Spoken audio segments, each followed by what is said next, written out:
am ready for summer, Glow Beauties. I am ready for summer. And the reason why is I got a new palette, and it is the Tropic palette by Natasha Denona. And you know, I love my Natasha Denona. And this is going to be a palette of the week because I have played with this for over a week actually, which is kind of hard for me to do because I'm a bit ADHD on my palettes.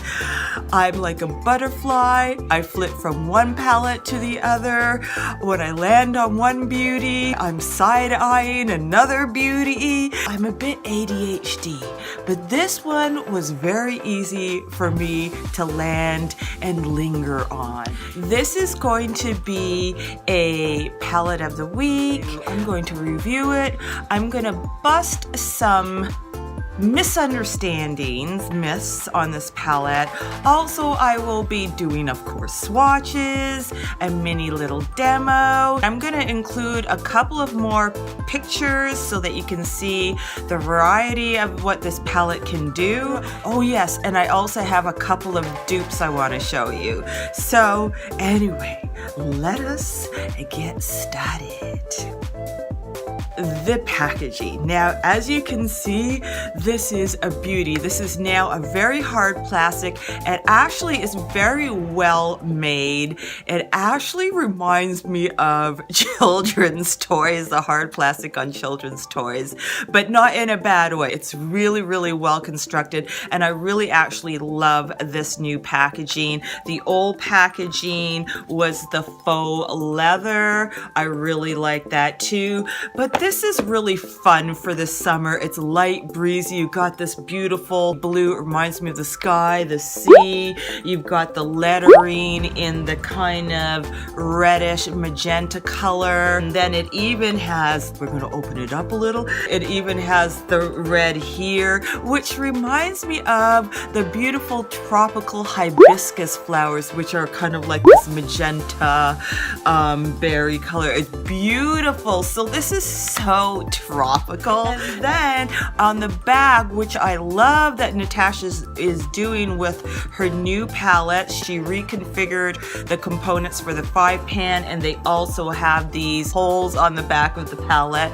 And there's a reason for that, because these pans are removable, they're magnetic, and you just have to push a pin through it to lift it up. Some people are a little bit disconcerted because when they put their brush in it or their finger in the pan, you can hear it jiggle and jog, and that's the reason why, because they are removable. Now, her old pans, these ones here, they're also removable. A lot of people don't know that. All her pans, except for the 5-pan prior to the new components that she made, are all removable pans. However, she did not put the holes at the back, so you do have to use a strong magnet to remove them. I'm thinking of getting an inglot magnet because I have something that I want to do. She made it a lot easier with her new components because you don't have to use a magnet. It's very easy to push it out.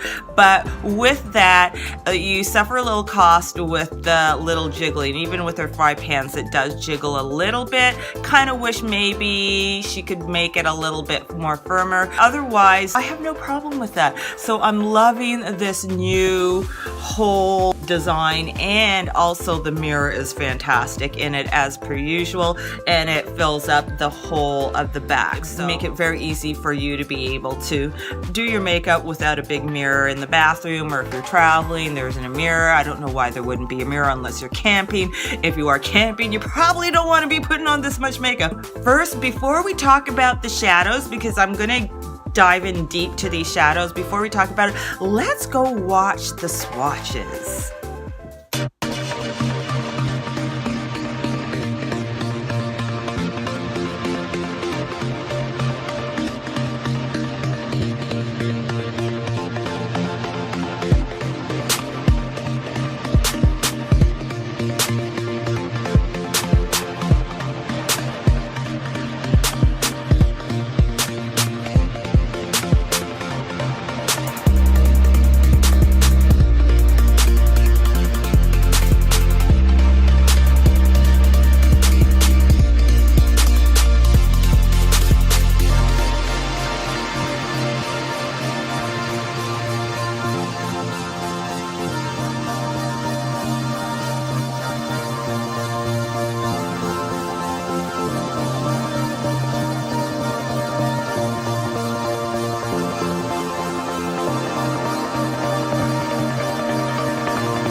dig into what I love about this palette and what I don't like about this palette, I want to address the elephant in the room, because there was a whole hullabaloo about the weights of the pans, and people were saying they weren't getting enough. Why would I pay so much money when you're no longer getting 2.5 grams of product?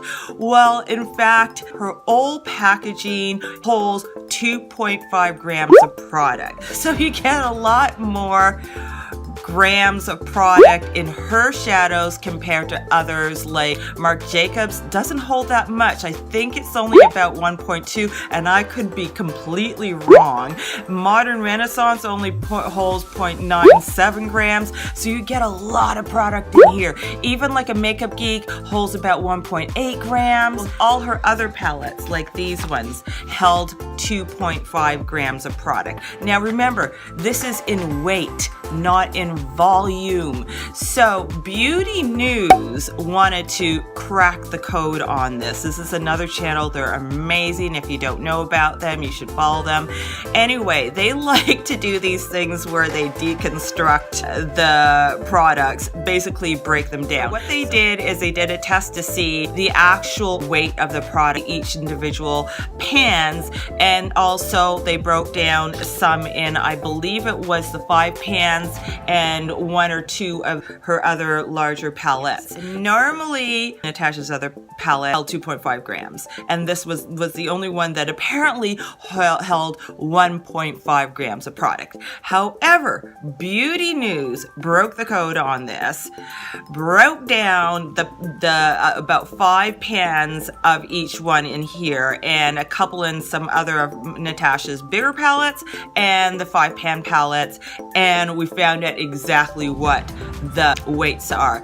It turns out some of them are heavier than 2.5 grams, and some of them are lighter than 2.5 grams. And in fact, they didn't even find one out of 5 of the pans. Not one of them was 1.5 grams. They were all above that. The reason why Natasha did this, listed as 1.5 grams per pan, was because apparently, I don't know whether the law changed or she had to now finally obey the law, but she has to list the pan that has the lightest weight in this palette now. So the lightest weight in this palette is 1.5, but they're not all 1.5. Beauty News found out that Tiger Lily is exactly 2.5 grams weight. Mint Frost, the sparklers, are actually heavier. This is 2.73 grams of weight. Xena is 1.75, so the mattes are actually lighter. They're a fluffier formula. That's the ingredients that they're using for these. So the sparklers are heavier, the ingredient is heavier. Sahara, which is another matte, is actually 2.18 grams of product, so it's heavier. And then the Limoncello, which is another sparkler, is 2.39 grams of product. So none of the ones that they broke down and weighed were even 1.5. They're heavier, and some are actually heavier than 2.5 grams. So it just goes to show, this is grams, this is not volume. You are getting the exact same amount of volume because the pan size is exactly the same as her old formulas, and it turns out her old formulas also had the same discrepancies in here, but they rounded it off to 2.5 grams.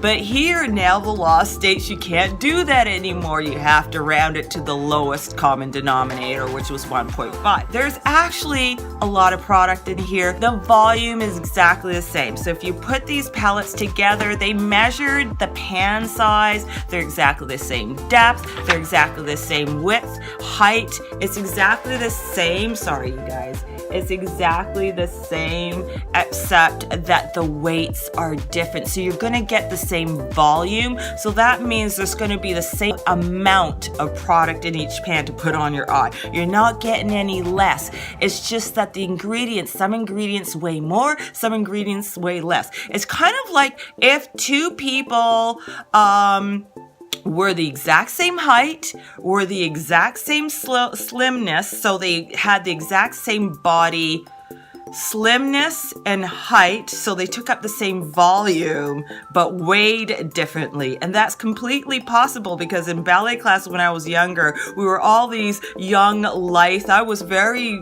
slender before prednisone, very, very slender. Almost people would say I was a bit skinny. I looked very light and willowy, but when my boyfriend would pick me up because he's expecting light and willowy, he nearly would fall over because he's expecting he's going to pick up a feather, and he doesn't. He's picking up and he's going, what the heck? What is in you? I said, it's all muscle mass, and I have a very dense bones, my doctor said. So you got person A, person B. They're both the same height, they're both the same slimness, and they take up the same volume of area. However, one is heavier than the other, because if you understand things like body mass index, one's body composition, person A is heavier than person B because person A's body mass composition is mostly muscle, and then let's just say that her bones were also dense too, and she's only got like 2% fat on her, so she's all muscle, so she's going to weigh heavier than the other person who has maybe lighter bones, and then also her body composition is composed of just fat. So with that, she's going to be lighter because muscle weighs more than fat. So it's the same thing as this. You got the same area, volume, but one ingredient is heavier, the other. So Tiger Lily 2.5 is me. And Xena is somebody else that has a little bit more fat, but the same size and volume, okay? So that's how we construct this. That's just to say we are not being conned, we are not being hoodwinked, we are getting the same volume of product as in her old palette. So don't worry, it's the same thing. But what I love about this palette, now originally when I first saw this palette, I wasn't quite sure about it, okay? Because there was a lot of differing opinions, and when I first saw it, I saw all the kind of the neutral colors. Now I was more drawn to this side where all the mattes are. You've got, how many mattes? You've got 10 mattes, you've got 2 sparkler colors, which is Mint Frost and Gusty, and then you've got a duochrome limoncello. As far as I'm concerned, I feel like all these 3, Gusty, limoncello, and Mint Frost, are the sparklers, and then Gusty is the duochrome, even though they list limoncello as the duochrome. Then you have 2 metallics, Tiger Lily and Exotic, and we're gonna get back to those in a second. So the mattes, I was kind of like, I was a little bit because you know they're kind of on the neutral base, except these are kind of more summery coral, and then you've got a peach, and then I was a little bit concerned that it might be a little too light for my skin tone, particularly peach melon and the nudist, and I was kind of like not quite interested in the brown colors, but now I'm starting to get an appreciation for them, because this one here, Sahara, is perfect when you're using the blue in the crease because it kind of grounds it and tones it down. And then the Cocoa works really nicely as a deepening shade, and then Sangria is an amazing one because you can go light in the crease with it, or you can deepen it up, you can pack it on for more depth and dimension. This is a very very versatile color. And then of course these 2 shades were very kind of similar in color, so I was kind of concerned, and then people were making mention about the metallics being very problematic. So I thought, you know, should I not? But then I decided to get it because you know why? I know my Natasha, and I know that her shadows are still exemplary, so it was worth the risk to me because I know her mattes are super blendable. This does not disappoint. They blend out like a dream. You don't have to work. They work well with each other. They don't muddy, and they can create new colors. They're easy for mixing. And then I know that her sparklers, now she calls these sparklers, they're kind of like the version of her chroma crystals, but a classier version of it because it's a finer glitter, so people won't complain about it being so chunky. But I love her chroma crystals. I like those chunky chroma crystals, and I hope she keeps them, but I love the sparklers too because they're a fine finer version, a classier version. Limoncello and Mint Frost, oh my God, they're my favorite. Of course, because they're sparklers. And look, I have it on my lid right now. I did the demo and that's what's on my lid. Mwah! They're beautiful. Gusty, on the other hand, I love this color, but it is sheer. It's a very original color because it's kind of like this coral pink, but it's in a sparkler. It's got fine glitter in it. The glitter is this beautiful royal blue, so it kind of gives a duochrome feel to it. It is beautiful, but it works better on lighter skin tones because it's so sheer. When you go on deeper skin tones, it kind of doesn't quite show off itself properly. And the thing is, because it's such a unique color, I would have wanted this to be way more pigmented. I really, really would have wanted it. I'm conflicted. I kind of wish that it had more impact because it's such a beautiful color. I think it would have shined better if it was more pigmented. Even though it is a very unique color, there is a color that kind of dupes it from the Element of Surprise palette, and it is Rayon. The same kind of pinky coral, and it has a blue, but it has a blue duochrome. See? You see, isn't that amazing? Oh my God, this is such a unique color. So that is Rayon, and I'll show you Gusty. Gusty does the same thing, duochromes, but it's in a glitter format instead. It's got a sheer base with a glitter format. You see that? There's Gusty. So yeah, and you see how it's a little sheerer, but it's also, I wanted to mention that what I love also about this palette, because this is the thing, a lot of companies miss out on putting cool tone crease colors in mattes. I'm really happy that she put in a Laguna and a Xena, so like you can go cool tone if you want to. You don't always have to stay warm, especially when you're working with cool tone pops of color. It's nice to stick in the cool family and stay there. And then it's nice to be able to warm it up if you want to. So you have the option with this palette to do so. So I'm very happy that she did this, and I hope more companies do that because it actually stretches out the potential of what you can do with this palette when you do add some cool tone transitions. So I'm just saying.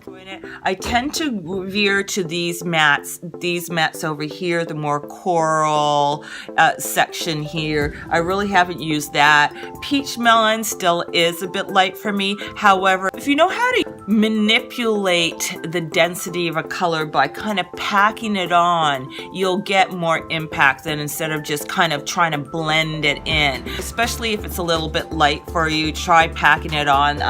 That works for me with nudists. When I do that, then I get more of the color. However, when I pack it on and then I add this, because I usually like to use that together, they kind of come out the same, because on my deeper skin tone, once I pack this on, it kind of looks like peach puff. So I kind of wish there was a little bit of differentiation between the two, and I do wish that Pastel Melon was a little less pastel and a little more melon, because then it would be a little bit more universal color for everybody. We're gonna go on to a little bit of the negatives while my kitties are playing, and hopefully they don't knock over one of the lights that I need. Okay, so the negatives.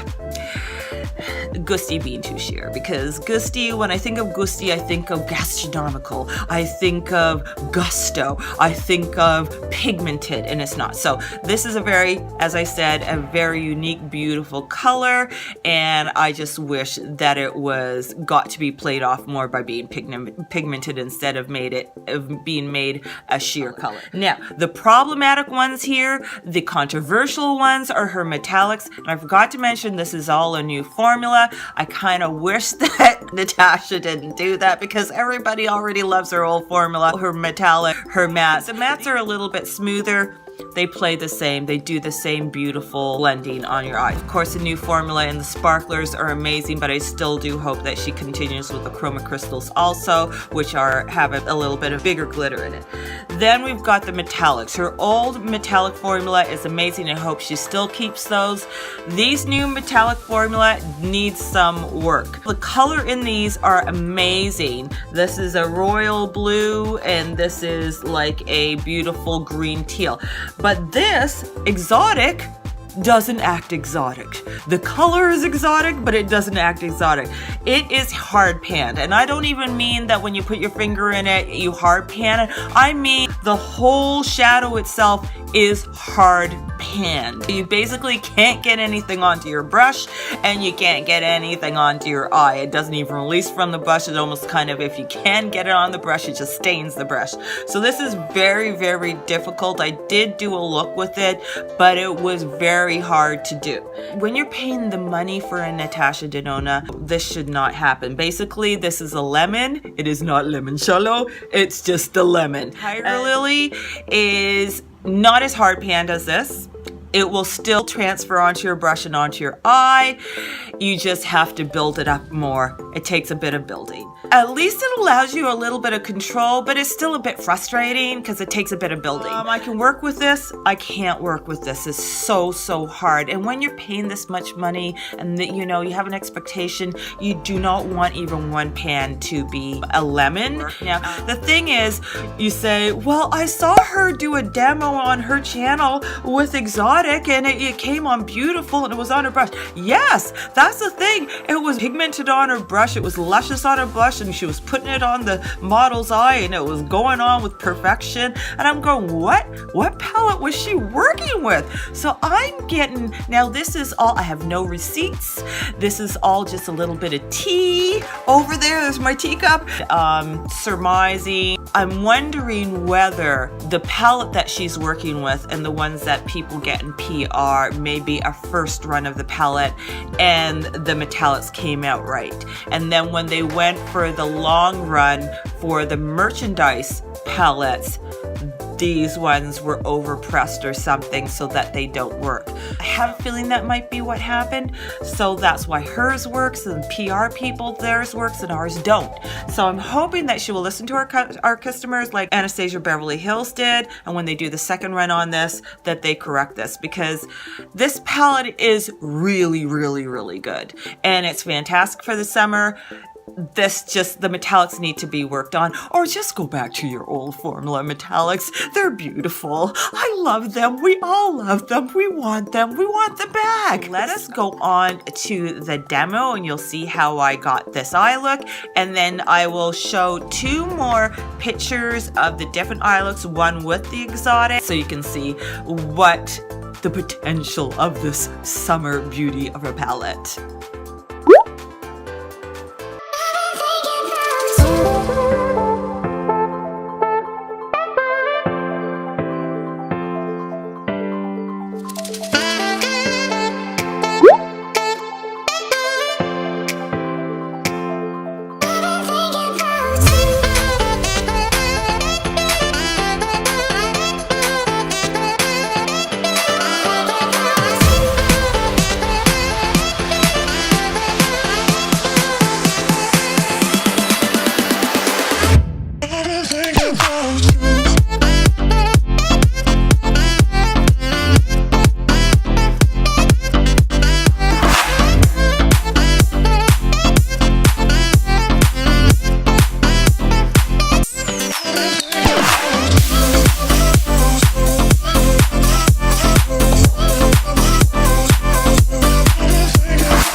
I wanted to talk to you about the dupes to Natasha's Tropic palette. So the first one is the very famous Jaclyn Hill Morphe Brushes palette. If you take a look at this, it is like a larger format version of Natasha's palette.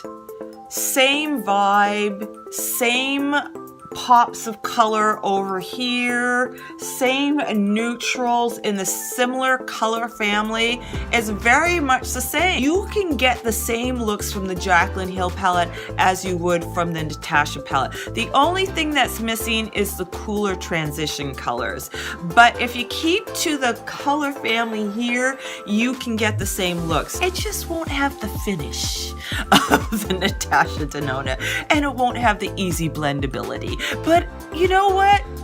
Who cares? You don't want to spend the money and the hoopla for this one. Jaclyn Hill to the rescue.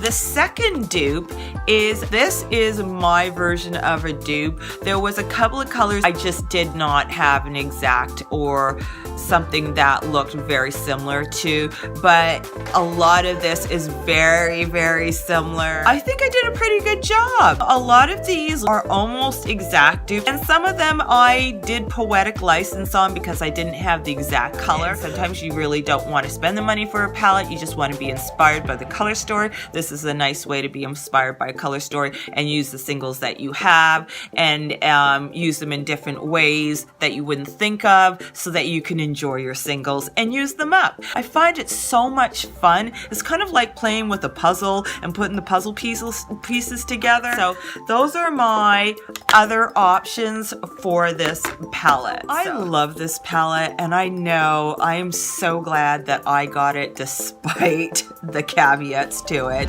I'm really happy that I got it because I really love this color story. I think it makes a perfect summer palette.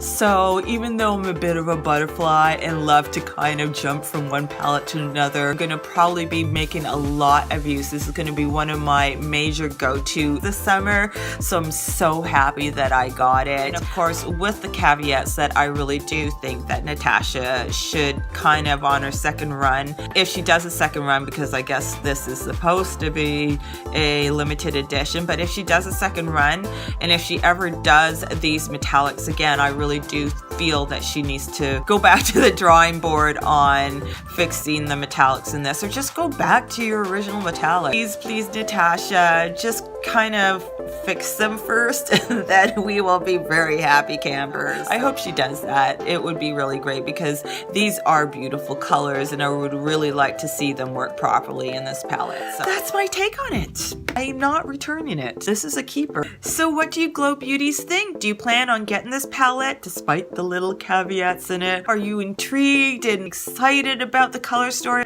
I certainly am. Let me know. Also, let me know if you'd like me to do a dupe video on Natasha's Tropic palette in the comment section below, because I'd be more than willing to let you in on the secret to the shades. Got something out of my review, demo, dupes, breaking the misunderstandings. Let me know by giving me a big thumbs up, like, and share. And don't forget, rock your own kind of beauty and keep on going and keep on glowing. I will.